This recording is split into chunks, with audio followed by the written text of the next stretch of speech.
Sir Alan Bartolome na po, koleksyon po. Yan, iwalay ko na po para makita mo ilang peraso yan. Banag, dilim.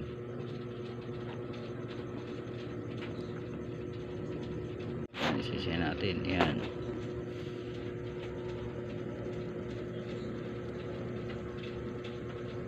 Mga dubli-dubli po yan. Ayan.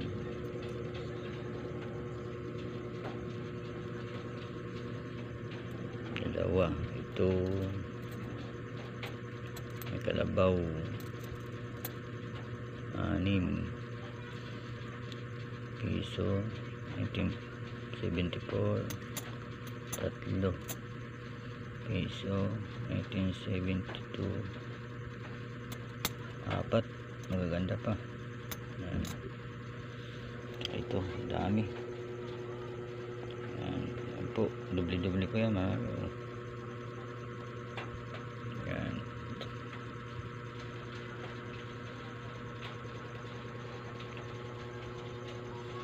Dati po marami akong ganito, tapos late ngayon wala na, naibili ko na mga 6 na siguro. Ito yung bago nating koleksyon, yung may sobra, yung marami-rami. Ilan ba to?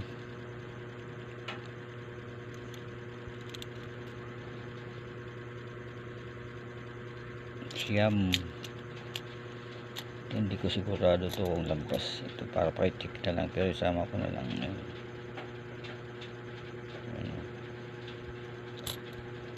Hindi ko sure to eh. Yan.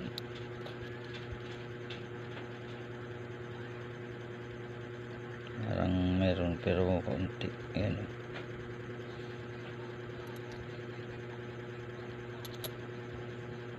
Tapos yung 25 cents nilagay ko kasi mga bago.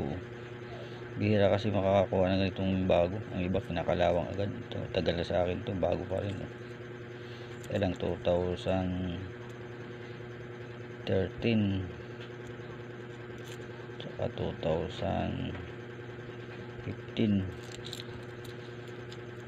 Ito mga silver. Ito 5 centavo po. Ito mga pa natin cumulative coins. Ayan, nakita ko kasi bumibili ng ganito. Malbar, Andres Bonifacio, at saka ano ba to, ito rin yung Mabini ata to. So Rizal, Malbar, so Rizal, saka pulin na yung Mabini. Ayan, cumulative coin, yung piso ko at saka yung litin. Dahil ko dati naibili ko na nung pandemic. Kaganda, may buwan tayo. May piso kalabaw maliit, saka may malaki. Ito saka dos na may nyug. Saka ang dami nating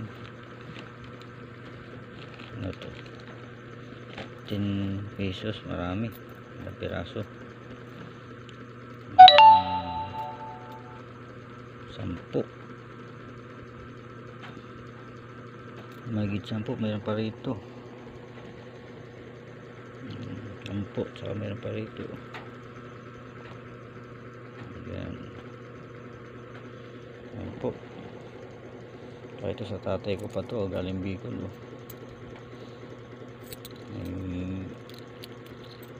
1966 saka 64. Yan, sa tatay ko pa yan, sa baul nakuha.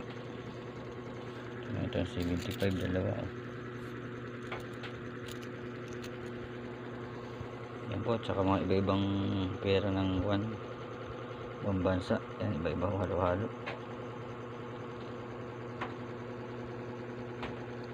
May American dollar, may Chinese, may Korean. Ano pa ba to? Ito Singapore. Halo-halo na, dami. Saka Saudi, saka ano to, Elizabeth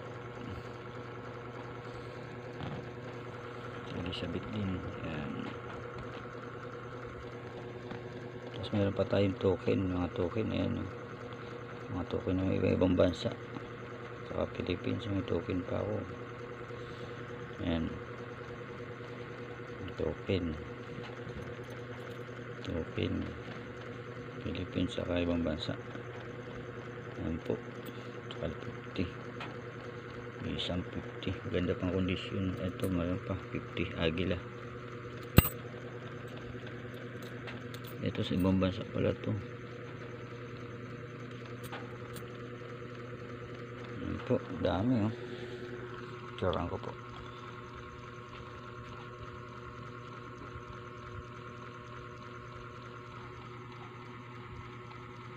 Okay po, God bless. Yan lang po.